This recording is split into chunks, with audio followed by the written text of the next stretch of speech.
ಮಹಿಳಾ ಮೀಸಲಾತಿ ಪ್ರತಿಯೊಂದು ಕ್ಷೇತ್ರದಲ್ಲೂ ಸಮರ್ಪಕವಾಗಿ ಜಾರಿ ಮಾಡಲೇಬೇಕು. ಕ್ಷೇತ್ರ ಮರುವಿಂಗಡಣೆ ಜೊತೆ ಮಹಿಳಾ ಮೀಸಲಾತಿಯನ್ನು ಸೇರಿಸಬಾರದು. ಕ್ಷೇತ್ರ ಮರುವಿಂಗಡಣೆ ಜೊತೆ ಮಹಿಳಾ ಮೀಸಲಾತಿಯನ್ನು ಸೇರಿಸಬಾರದು.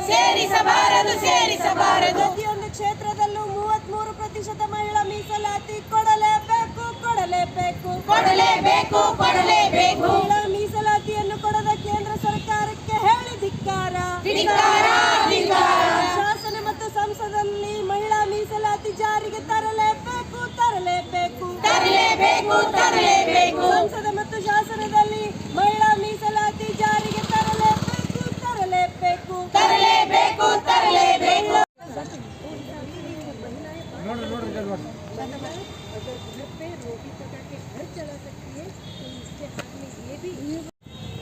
ಮಾನ್ಯ ಗೌರವಾನ್ವಿತ ರಾಷ್ಟ್ರಪತಿಗಳು ಭಾರತ ಸರ್ಕಾರ ನವದೆಹಲಿಯವರಿಗೆ ಬರೆದಿರ್ತಕ್ಕಂಥ ಮನವಿ ಪತ್ರವನ್ನು ಮಾನ್ಯ ಜಿಲ್ಲಾಧಿಕಾರಿಗಳ ಮುಖಾಂತರ ಸಲ್ಲಿಸುವುದಕ್ಕೆ ತಾವುಗಳು ಆಗಮಿಸಿದ್ರಿ.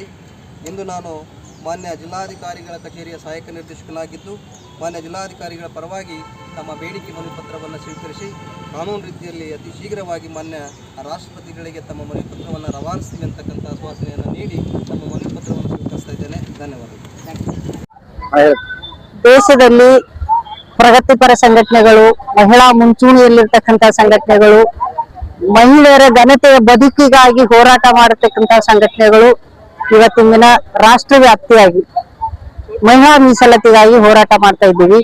ಹೇಗಂತಂದ್ರೆ ಯಾವುದೇ ಕ್ಷೇತ್ರ ಮರುವಿಂಗಡಣೆ ಇಲ್ಲದೆ, ಜನಗಣತಿ ಇಲ್ಲದೆ ಬೇಷರತ್ತಾಗಿ ಮುಂಬರುವ ಅಧಿವೇಶನದಲ್ಲಿ ಇದನ್ನು ಜಾರಿಗೆ ತರಬೇಕು.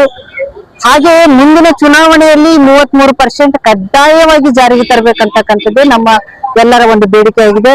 2023ರಲ್ಲಿ ಇದನ್ನು ಜಾರಿಗೆ ತರಬೇಕಂತ ಹೊರಟಿರ್ತಕ್ಕಂಥ ಸರ್ಕಾರ ಫೇಲ್ ಆಯಿತು. ಅಲ್ಲಿ ನಾರಿ ಶಕ್ತಿ ಅಂತಕ್ಕಂಥ ಘೋಷಣೆ ಆಗಿಯೇ ಉಳಿತು. 181 ರಾಷ್ಟ್ರಗಳಲ್ಲಿ ನಮ್ಮ ಸರ್ಕಾರಕ್ಕೆ ನಾಚಿಕೆ ಬರಬೇಕು. ಏನಂತಂದ್ರ 185 ರಾಷ್ಟ್ರಗಳಲ್ಲಿ ನಮ್ಮ ದೇಶ 151ನೇ ಸ್ಥಾನದಲ್ಲಿದೆ ಮಹಿಳಾ ಮೀಸಲಾತಿಯಲ್ಲಿ. ಇದು ನಾವು ತಲೆ ತಗ್ಗಿಸ್ತಕ್ಕಂಥದ್ದು ಮಾತಾಗಿರುವುದರಿಂದ 70 ವರ್ಷ ಆಯ್ತು ಸ್ವಾತಂತ್ರ್ಯ ಬಂದು, ಆದರೂ ಸಹಿತ ಮಹಿಳೆಯರಿಗೆ ಇನ್ನ ಮನುವಾದದ ಇದರಲ್ಲಿನೇ ತಗೊಂಡು ಹೋಗ್ತಾ ಇದೆ ನಮ್ಮ ಸರ್ಕಾರ.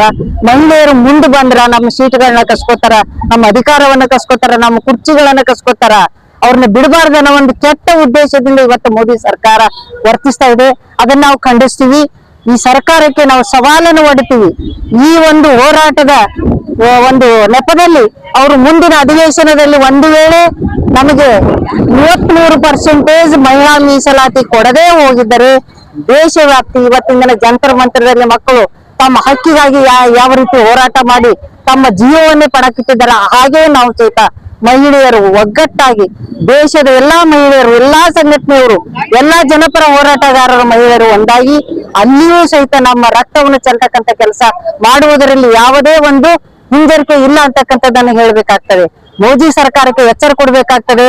ನೀವು ಮಹಿಳೆಯರಿಗೆ ಪ್ರತಿಯೊಂದು ಇದರಲ್ಲಿ ಪ್ರತಿಯೊಂದು ಭಾಗದಲ್ಲಿ 33% ಮಹಿಳಾ ಮೀಸಲಾತಿ ಕೊಡಲೇಬೇಕು.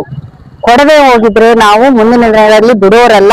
ಅದಕ್ಕಾಗಿ ನಾವು ಇವತ್ತಿನ ದಿವಸ ಇಲ್ಲಿ ಹಲವಾರು ಸಂಘಟನೆಗಳು, DYF ಆಗಿರ್ಬೋದು, SFI ವಿದ್ಯಾರ್ಥಿ ಸಂಘಟನೆ ಆಗಿರ್ಬೋದು, ಮಹಿಳಾ ಸಂಘಟನೆ ಆಗಿರ್ಬೋದು, ಮತ್ತಿತರ ಹಲವಾರು ಸಂಘಟನೆ, ರೈತ ಸಂಘಟನೆ, ಎಲ್ಲಾ ಸಂಘಟನೆಯವರು ಸೇರಿ ಇವತ್ತು ನಾವು ಇಲ್ಲಿ ಜಿಲ್ಲಾಧಿಕಾರಿಗಳ ಮುಖಾಂತರ ಮಾನ್ಯ ರಾಷ್ಟ್ರಪತಿಗಳವರಿಗೆ ಈ ಒಂದು ಮನವಿಯನ್ನು ಸಲ್ಲಿಸ್ತಾ ಇದ್ದೀವಿ. 33% ಮುಂದಿನ ಚುನಾವಣೆ ತನಕ ನಮಗೆ ಜಾರಿಗೆ ತರಬೇಕು, ನಮಗೆ ಅಲ್ಲಿ ನಿಲ್ತಕ್ಕಂಥ ಒಂದು ವ್ಯವಸ್ಥೆಯನ್ನ ಮಾಡಿಕೊಡ್ಬೇಕು ಅಂತಕ್ಕಂಥದ್ದನ್ನು ಹೇಳಲು ಹೇಳ್ತಾ ಇವತ್ತಿನ ಈ ಒಂದು ಹೋರಾಟ ನಮ್ಮ ಕಲಬುರಗಿ ಜಿಲ್ಲೆಯಿಂದ ಇಡೀ ರಾಷ್ಟ್ರ ವ್ಯಾಪ್ತಿಯಾಗಿ ನಡೀತಾ ಇದೆ.